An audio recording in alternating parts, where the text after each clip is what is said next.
Olá, como prometido, nesse final de semana nós vamos discutir mais questões estruturais, né? Não vamos tanto apontar a conjuntura, como nós sempre fazemos, né? E a partir daí, claro, buscamos uma análise mais ampla.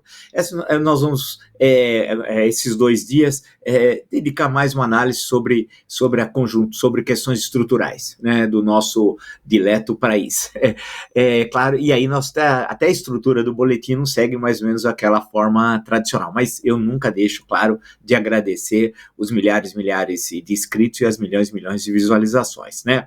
E sempre incentivar, se você está inscrito, agradeço muito, se você não está inscrito, indique o canal um amigo ou amigo, se está vendo pela primeira vez e gostar, se inscreva no canal e dê uma olhada em mais de 340 entrevistas, quase boa parte delas, a ampla maioria delas são atemporais, ou seja, vocês podem assistir que não é uma questão que se esgotou no tempo, são questões muito complexas e extremamente importantes, tá bom? Vamos lá, então. Eu queria discutir essa questão do federalismo e democracia no Brasil. Eu vou partir primeiro de um texto que eu tenho aqui escrito, um resuminho, na verdade, para daí nós fazermos uma reflexão um pouco mais profunda sobre as questões que envolvem o federalismo no Brasil. Vamos lá, então. O federalismo, ele tem uma história muito particular no Brasil. Importado da experiência exitosa norte-americana, acabou sendo, em diferentes momentos, adotado por diversos países latino-americanos e em todos eles fracassou, ou levando à secessão, ou a longas e desgastantes guerras civis. Vale destacar que, no caso norte-americano, o federalismo foi um produto histórico da formação inicial das 13 colônias da América do Norte desde o século XVII. Isto não significa que não tenha passado no processo independentista, por exemplo, por vários desafios, mas conseguiu superá-los até os tempos atuais em meio às turbulências que deixariam de cabelo em pé os pais fundadores dos Estados Unidos, ou Alex de Tocqueville e suas reflexões no clássico A Democracia na América. No caso brasileiro, e isto já está presente no processo independentista, o federalismo é parte importante do debate político.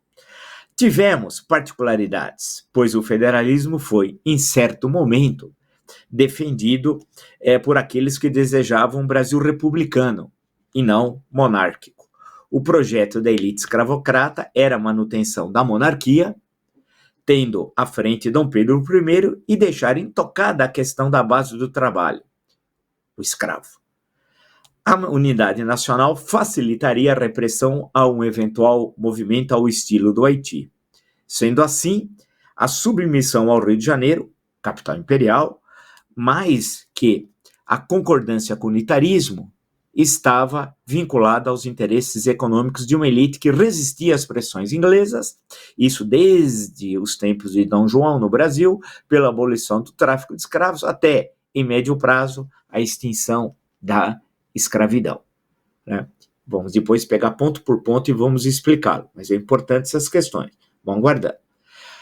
Com a República, a rápida adesão ao novo regime não causou surpresa, mesmo tendo no país um número escasso de republicanos. A chave está no decreto número 1 do governo provisório, que instituiu o federalismo. Do Império do Brasil, passamos a Estados Unidos do Brasil. O desejo de controlar o poder local foi superior a qualquer identificação com a monarquia, menos ainda devido à simpatia da sucessora do trono, a princesa Isabel, com o abolicionismo. Logo, os mandões locais, como os definia Oliveira Viana, passaram a transformar os estados em espécies de capitanias hereditárias republicanas. Grupos familiares exerceram o poder durante décadas, mesmo com mudanças no poder central, como a Revolução de 1930, o Estado Novo ou o regime militar. Esse é um desafio analítico para compreender historicamente o processo político brasileiro contemporâneo. Veja, O texto levanta questões que me parecem centrais para entendermos a crise política. E olha, no fundo, a crise política ela está entranhada com a questão democrática, né, com a questão democrática. Uma coisa está ligada absolutamente à outra. E eu gostaria, inclusive, de destacar com vocês que é justamente a crise política que amarra a solução das questões econômicas. Em outras palavras, o que eu estou querendo dizer é que no momento que nós desatarmos o nó górdio da crise política, o Brasil volta a crescer em ritmo acelerado para os padrões do século XXI, ou seja, ninguém mais pensa em crescer a 2 dígitos ao ano o PIB, isso já foi. Né? Hoje não se coloca nessa conjuntura, mas ter um crescimento consistente em uma média bastante alta, né? Mas necessita, e é condição sine qua non, resolver a crise política. E ela passa pelas questões levantadas nesse pequeno texto de introdução que eu estou fazendo para a nossa conversa de hoje.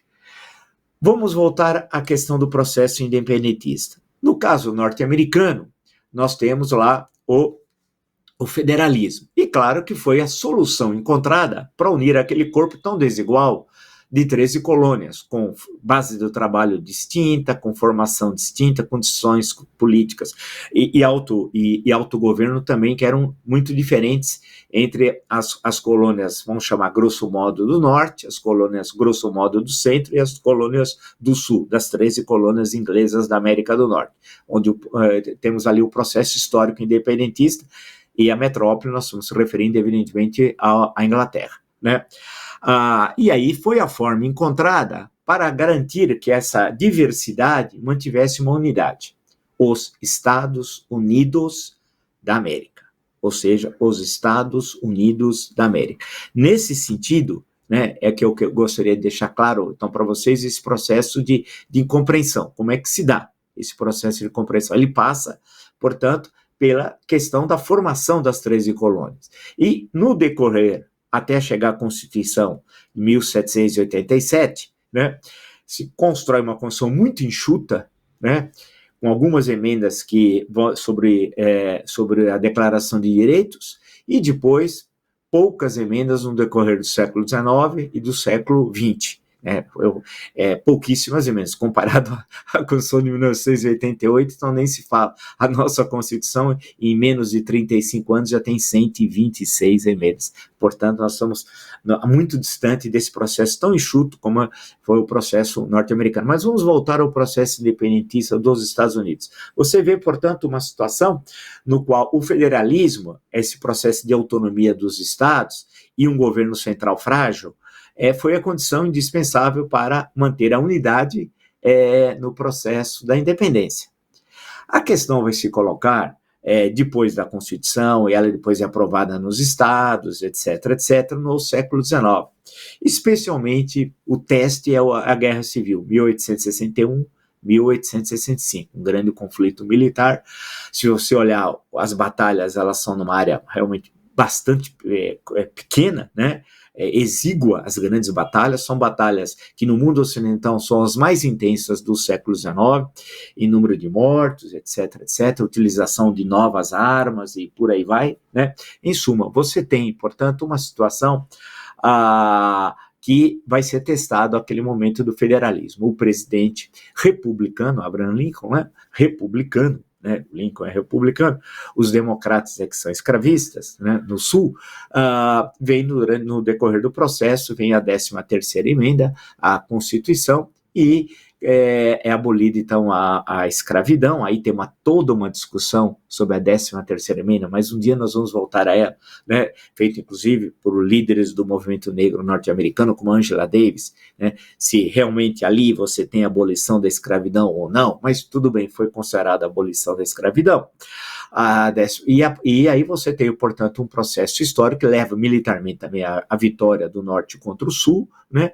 E a partir dali já estavam num processo de expansão, né? As 13 colônias já tinham incorporado outras regiões que vão se transformar em estados, e tem todo o processo de conquista do meio oeste, até já por volta da metade do século XIX, vem a guerra com o México, 1846-48, tem uma conquista de um amplo território. Antes tem a anexação do Texas, né, que entra na Federação Americana, depois o México perde 50% do seu território na guerra contra os Estados Unidos, né, e depois vem a compra de alguns, antes já tinha vindo a compra de alguns territórios, o caso da Louisiana comprada da França, etc, etc, etc. Bem, aí se formou-se a Federação Americana, que é mais ou menos o que nós temos aí. No século XX, teve alguns momentos em que o governo central foi aumentando a sua força, especialmente durante o período Franklin Roosevelt. É um processo histórico que hoje o governo central tem muito mais poder no século XXI nos Estados Unidos do que tinha no século XVIII, pelos processos históricos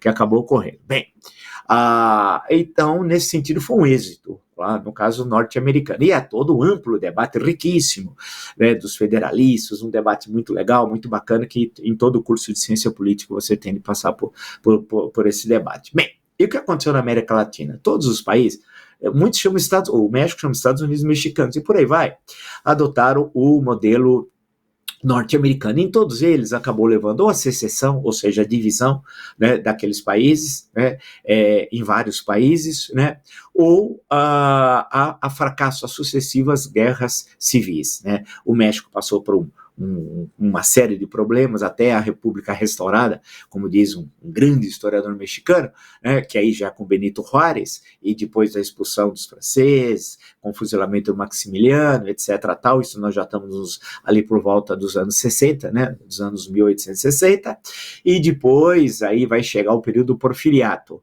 né, que você tem um processo de relativa centralização que vai aumentando até chegar à Revolução Mexicana e a Constituição de 1917, que tem características muito particulares, é a Constituição mais avançada até aquele momento histórico, né, e que abre a discussão de direitos sociais em constituições, o processo mexicano, né, que antecede a de Weimar, Constituição alemã, que é de 1919. Bem, mas isso é uma outra história, num outro encontro nós poderemos conversar um pouco sobre isso. Mas o que interessa é que essa formação, veja o caso da Argentina, dificuldade que foi para formar um governo unitário. Então você tem uma disputa entre centralização e descentralização que marca todo esse processo século XIX. No caso brasileiro, isso se manifesta num momento independentista. Havia aqueles que desejavam república e não monarquia, e uma república que seria uma república federativa, e aí era o exemplo norte-americano. Acabou sendo vitorioso o projeto de uma monarquia, né, de uma monarquia que separava Brasil de Portugal, não uma monarquia dual, como chegou-se também a aparecer nesse processo, né, um dual no sentido de sede em Lisboa e no Rio de Janeiro, isso foi deixado de lado, mas a mesma Casa Real governa Portugal e vai governar o Brasil, e uma monarquia centralista, isso está na Constituição de 1824. Então aqui o federalismo, ele aparece durante ainda um pouco no primeiro reinado, no período regencial, né, isso se manifesta, na Confederação do Equador, por exemplo, no primeiro reinado, isso está no meu livro, A História e Discurso, 50 discursos que mudaram o Brasil e o mundo, né, peguem lá o Frei Caneca. Depois, no segundo reinado, 1840 a 1889, você tem também esse mesmo processo que vai aparecer na questão do federalismo aqui e acolá, especialmente do republicanismo e do Manifesto de 1870, que a questão do federalismo já está colocada. Então isso leva a que, quando vem a proclamação da República, 19 anos depois, em 1889, o decreto número 1 do governo provisório é quase que o segredo, e aí eu falo aqui no artigo muito brevemente, é quase que o segredo, né, para a adesão das elites provinciais, agora chamadas de Estado, das províncias, ao novo regime. O nome do republicano era muito exíguo, né? Onde você tinha mais organização era em São Paulo, desde 1873, com a Convenção de Itu, o Partido Republicano. De resto, você tinha partidos republicanos muito frágeis, né, que vão se fortalecer, evidentemente, durante a República, a Primeira República, né? O caso de Minas Gerais, por exemplo, o Partido Republicano Mineiro, tal, e o Partido Republicano Rio-Grandense, que tinha presença já em 1889. O número de militantes era muito pequeno, mas era bastante, naquele momento já tinha uma coesão na figura importantíssima de Júlio de Castilhos, né, do castilhismo, que vai marcar a Primeira República no Rio Grande do Sul, né? E depois você tinha pequenos grupos espalhados aí pelo Brasil que eram politicamente inexpressivos. A adesão, portanto, se dá pelo Decreto do Mungo, que fala em Estados Unidos do Brasil e proclama provisoriamente a República, vale lembrar, e aí vem a questão do federalismo. Então, a adoção, e aí vem a Constituição de 1891, né, do federalismo, é quase que condição indispensável para o apoio das elites locais, que abandonam a monarquia e já tinha o problema da identificação de um possível terceiro reinado com mudanças mais estruturais aqui no Brasil, com a princesa Isabel tendo à frente e os poderes que davam a chefia de Estado pela Constituição de 1824. Nesse sentido, abandona e apoia a República. E o apoio passa por isso, ou seja, pelo poder local. Quando eu citei aqui Oliveira Viana, isso está no Idealismo da Constituição, que é uma crítica muito dura, que ele faz ainda nos anos 20, depois reedita nos anos 30, a Constituição de 1891, né, como começa a surgir um processo dos republicanos, daqueles desiludidos da República, apontando que o federalismo seria uma das razões da República não ser aquela que eles imaginavam, a República dos meus sonhos, como disse em certo momento Saldanha Marinho, né? E aí começa esse pensamento autoritário, reformista, e essa é uma característica do nosso autoritarismo naquele momento, que era necessário centralizar o poder para fazer as reformas, porque as elites locais controlavam os mandões locais, se assim preferirem, o poder local, e você não tinha espaço político, a força vinha do poder central. Né? Ou seja, era necessário, portanto, para dar um passo adiante na construção da democracia, passar pelo autoritarismo. Essa era uma das leituras do Oliveira Viana, que era muito lido pelos jovens tenentistas, né? O próprio Ernesto Geisel revela isso no depoimento que deu, que eu já citei mais ou menos no encontro aqui, que nós já tivemos, um dos encontros, mas essa característica muito peculiar do movimento reformista que vai ter no interior do exército, mas há também os tenentes civis, entre aspas, além dos tenentes militares, né? O apoio que tinha numa parte de frações das classes médias urbanas que apoiam um novo regime e que criticam o sistema do federalismo. O federalismo deu poder a oligarquias que se perpetuaram no poder dos estados, mas que já vinham, vale destacar, do segundo reinado, mas vão se perpetuar no poder durante a Primeira República. E aí vem a questão, nós vamos ter muitas mudanças no Brasil, 1930, importantíssimo, onde cria-se o moderno Estado brasileiro é justamente em 1930, e aí depois teremos a ditadura do Estado Novo, né, 10 de novembro de 37, a queda do Getúlio em 1945, a Constituição de 46, a Constituição anterior era de 37, e tivemos a de 34, que teve uma vida muito breve, né? A de 37 é fortemente autoritária e centralista, né?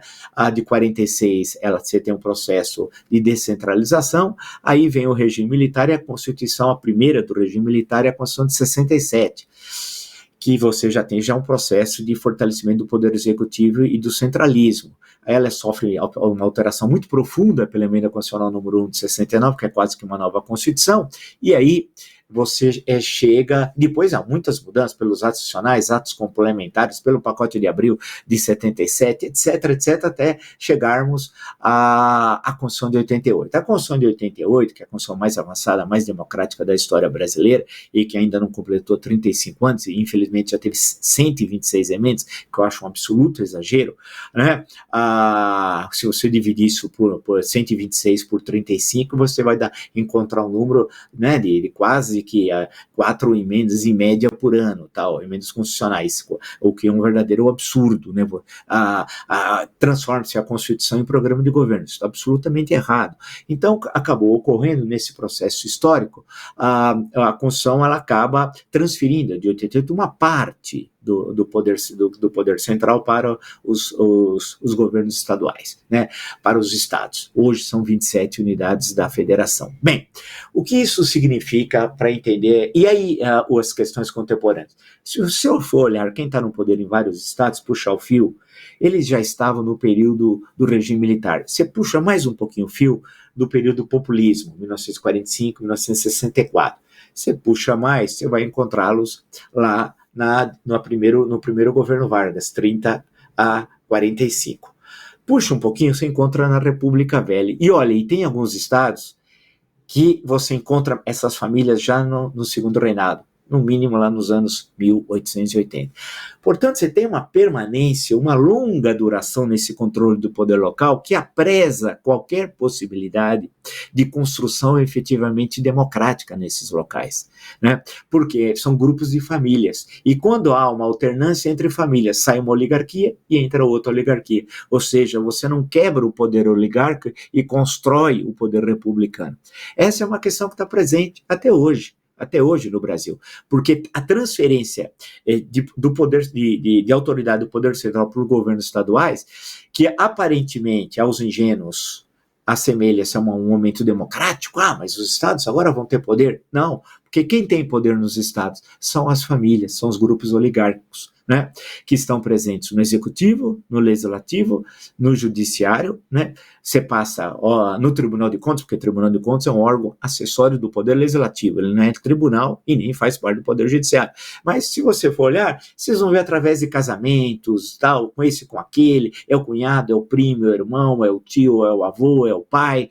É inacreditável como isso está presente em grande parte das unidades de federação, né? A mulher, agora a moda é colocar a mulher no Tribunal de Contas de cada estado, né?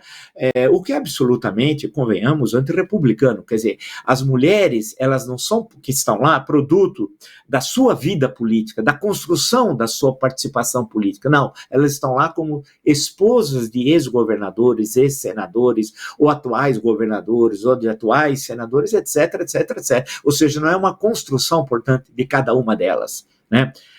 Isso absolutamente é antirrepublicano, isso não combina, não rima com república, com democracia, com Estado democrático de direito. E nós estamos vendo recentemente, meu Deus do céu, tem casos escabrosos.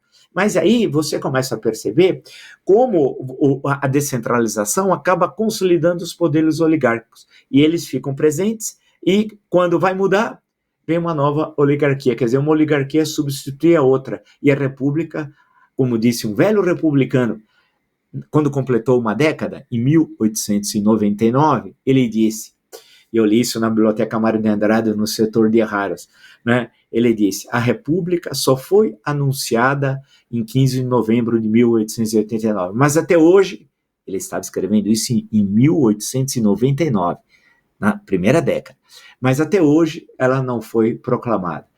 A gente poderia puxar e pensar nesse sentido, que eu estou expondo aqui com vocês, ela não foi proclamada até hoje, até o século XXI, apesar de mais de um século, quase 150 anos de república no Brasil, né? Mas efetivamente você não tem o espírito republicano presente em grande parte das unidades da federação. E isso tem reflexo direto aonde? Especialmente no Congresso Nacional. Então, o cerne da crise política de representação no Congresso Nacional, porque ali, que é a questão central, na Câmara dos Deputados e no Senado Federal, 513 deputados, 81 senadores, é ali. Agora, onde isso vai conduzir? Aí nós ficaríamos aqui horas e horas e horas e horas, mas eu acho que essa reflexão, para iniciar esse debate de crise política, que tem de desatar o nó, para o Brasil voltar a crescer, passa por essa relação entre federalismo e democracia no Brasil e como as elites se perpetuaram no poder, transformando os seus estados, e eu chamo entre aspas, de capitanias hereditárias republicanas. Sem resolver essa questão, nós não vamos efetivamente desatar o nó e construir efetivamente um país republicano e resolver as grandes questões sociais do Brasil, né? Porque na medida em que você cresce, você dá autonomia ao cidadão, e dá autonomia para o cidadão, ele vai confrontar nos seus estados com as oligarquias. E aí por aí vai. Então foi só algumas reflexões importantes, e eu tenho batido nessa tecla há anos e anos, artigos, em livros, em debates, em participação na TV, etc. E eu quis fazer essa colocação hoje, aproveitar então esse final de semana para a gente discutir mais essa questão estrutural, tá bom?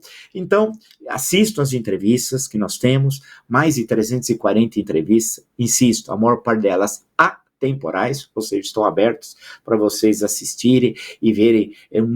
Olha, tem muita gente brilhante nessas entrevistas, né? Juristas, economistas, sociólogos, antropólogos, historiadores, todos ali políticos, de diferentes matizes ideológicos, em suma, uma riqueza ali de informação, de conhecimento e de pensamento e de reflexão sobre o Brasil. Assistam as entrevistas, que elas vão certamente ajudá-los como ajuda a mim, quando nós estamos debatendo, conversando, debatendo não, eu só faço a pergunta, a estrela da entrevista, entre aspas, é o entrevistado, não o entrevistador, cabe a ele responder a questão, só levanta a bola e ele chuta, né?